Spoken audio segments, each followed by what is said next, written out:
All right. Start with the concepts. So, least privilege, since we all know it already, I expect Gail to be able to tell me what it is. What's least privilege, Gail? It is only providing access to the things that people need to do their work. Outstanding. I happen to have some candy here. Very good. Very good. That's what least privilege is. What's need to know? Mike. Oh, I cut you with your mouth full. Brent. Kind of the same thing, but it seems like it's more geared towards like knowing information, not like doing. Okay, good. I'll take that. Yeah, it's more of a confidentiality aspect of it. It's actually being able to see the data. Good. Good answer. Not candy worthy, but good. Separation of duties. Separation of duties. Leslie. Where you separate the functions. You separate the functions of what they do so that you have your checks and balances. Good, yes, checks and balances. We want to make sure that no one person can run an entire process themselves without any oversight. Good, good, good, good. Reduces fraud, right? Job rotation is similar to separation of duties. Andy, tell me, what goes on in job rotation? Well, Ben, you take your job and someone else's job, and you rotate. Outstanding. And the delivery is worth candy, too. That was excellent. Yes, of course. Why do you do this? In case they've been digging their secret tunnel to smuggle the gold out of the building, it gives the opportunity for the new person in their cubicle to find the spoon that they were using, right? Mandatory vacations. What are those for? Anyone ever work in an environment where there's that one person who will not take vacation? They have 87 vacation days in their bank. Who has been that person who has 87 vacation days? Andy, get a life, man. Come on. Go back to, no, don't go to Dallas. Go somewhere fun. Go to China. Right? Good. What's the problem with that? We like Andy. We like him to work every day. We want to be sure that he's there Monday through Friday. Why do we want him to take a vacation? Because if he takes time off, it means that he can't be doing something fraudulent during that week. Good. We might find his particular nefarious plan inside his cubicle, right? Good. Yeah, Andy, we know. Nothing of trebuchets. You know that button you push every week doesn't destroy the report. Your logic bomb ready to go off, right? Good. Does this mean we're all looking at the worst sorts of human behavior? Well, that's kind of our job. But no. Mandatory vacation is good for another reason. One, we find out if Andy is a single point of failure. If there's a process that the organization cannot do without him, we figure that out when he's gone, and when he gets back, we make him document it. And then that way, we don't have that problem in case he gets hit by a bus the next day, right? What else? A tweaked IT admin is an effective IT admin, but there's a way to over-torque them. You know, when they get up to that 87th day in their bank, it might be good to just let them go and blow off some steam for a while. Vacation is there because we need it, because it's good, because you're healthier and happier if you take some. So it's also nice to push people out of the office for a while and let them enjoy some sunlight or halo. Good. Monitoring. Inside of our organizational environment, there are different ways we can monitor our personnel. We can read their emails. We can listen in on their phones, or we can see at least who they called and when and for how long. We can check out their web surfing activity. We can actually literally watch them on television. We can run a credit check. What's the big question right now in front of the federal courts about social networking sites? Whether or not it's legal to require an employee to turn over access to their site, basically. They're asking for passwords to Facebook. I mean, it's not just a matter of we're going to go check you out, we're going to make sure that you're not somebody who brings discredit upon the organization. They want your password to see it from your perspective.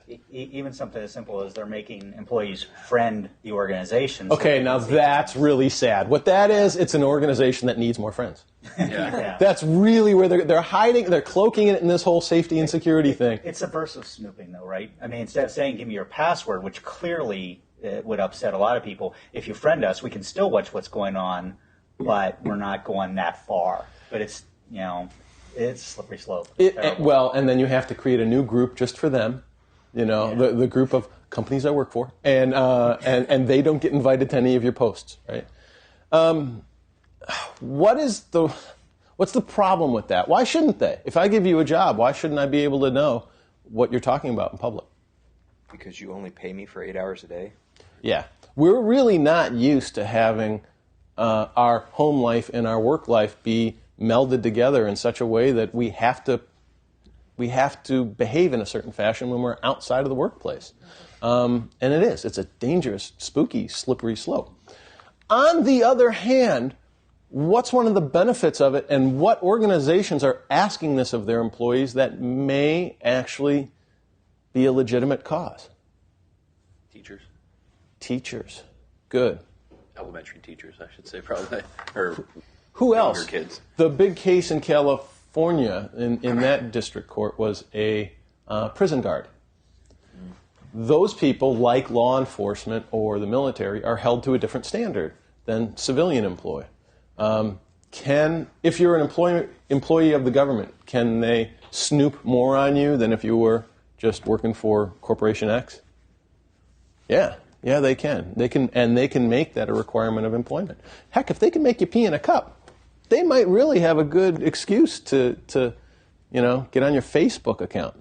But this is all something that's going to be new law, and we're going to talk about that in the law section. Special privileges. Are we going to monitor our administrators in a way that is different than monitoring our users? Yes. Are all these things possible in the environment? Yeah. Are they all legal? To a certain extent. One of the arguments that the government or employers have been making with the social networking sites is, why did you post that information on the internet if you expected to have any privacy? We kind of probably look at it differently than younger people. I knew when I was teaching, there were kids who were literally trying to transact drug deals over MySpace because they weren't all that smart. But also, they just didn't understand that everything they did on any computer anywhere left a record. I mean, it is a trail. You're creating evidence. They can't fathom it that way. They think that they have an expectation of privacy. Yeah, but so I do my banking online because my bank is on the internet. Should I have no expectation of privacy for all my financial information that I keep at my bank? For me, I would say yes. I hate to say this as an IT consultant, but yeah, I'm a Luddite. I still use checks. Do I check my accounts online? Sure, and I do it from a hotel. But I had a boss who had a great analogy. He said, a lot of people think of email as a letter going through the mail. It's not. It's a postcard. Is the likelihood that someone's going to stop and read your postcard high? No, because who's got time to read all these postcards? But the possibility exists. I like that. I think that makes sense. All right, and we're going to talk when we get a little further on. We're going to talk about what's allowed and how to do monitoring in a legal and ethical fashion. Controlling privileged accounts. We talked about access controls. When it comes to identity management, what are we talking about there? What aspect of security? Authentication? Yeah, good. We talked about role-based access control before, too. In this case, an individual, when they're hired on, they're assigned to a group. What dictates what group they go into?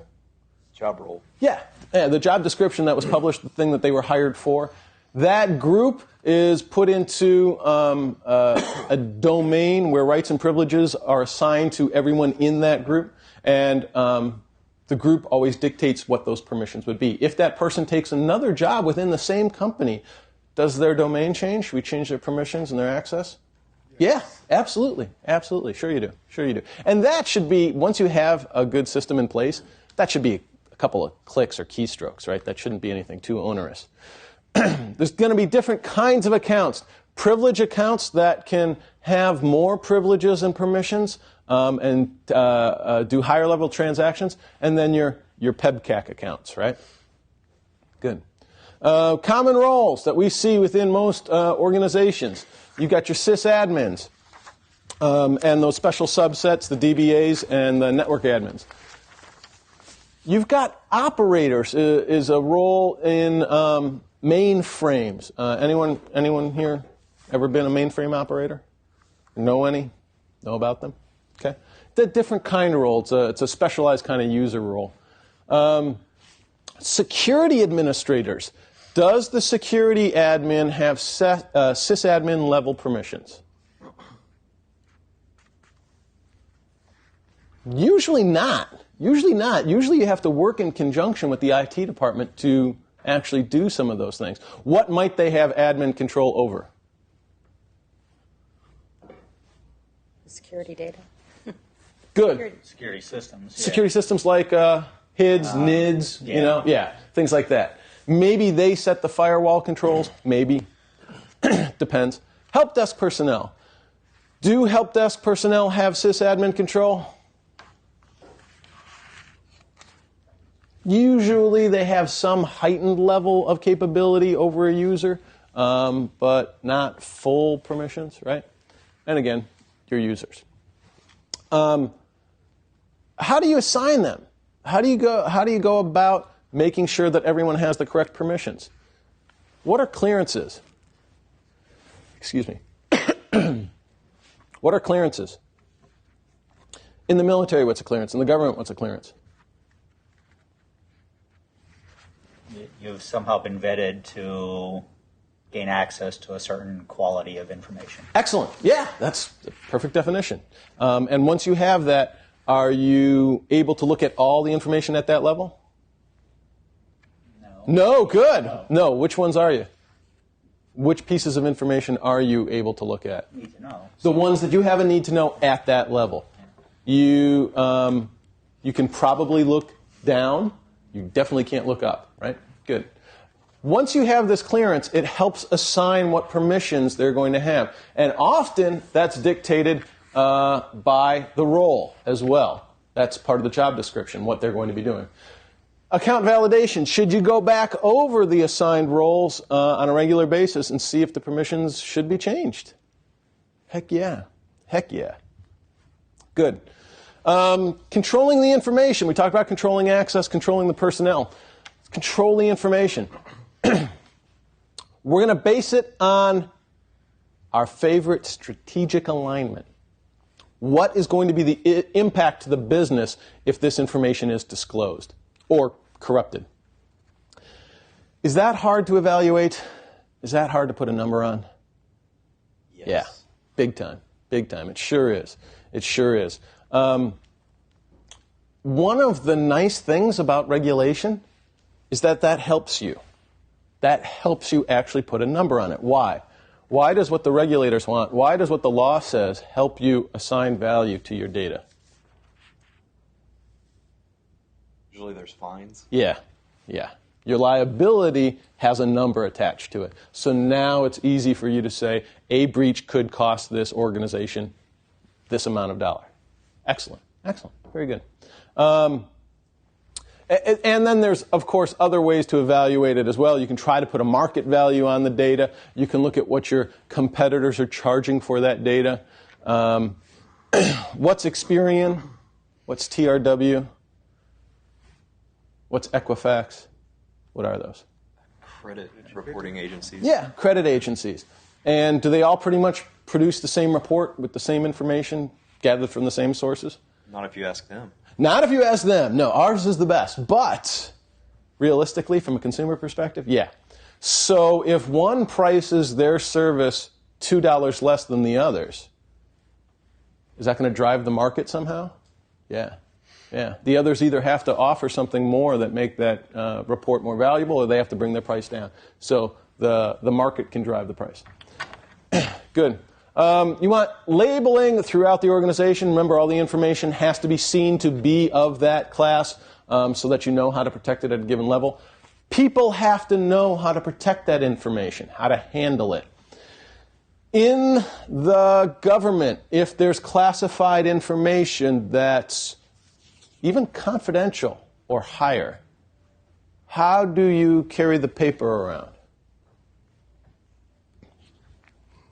How do you treat the hard copy? What do you do to it when you're In between handling other it? pieces of paper. What's that? It's usually supposed to be in between other pieces of paper. Yes. What kinds of pieces of paper? Blank. Blank pieces of paper? Marked. Cover sheets. Cover sheets. You put a cover sheet on it. I've always been sort of dubious of that one. I can see both sides. On the one hand, putting that big red and white piece of paper that says top secret on it seems to me to be like, steal me, right? On the other hand, why do you want to know where all top secret is at all times?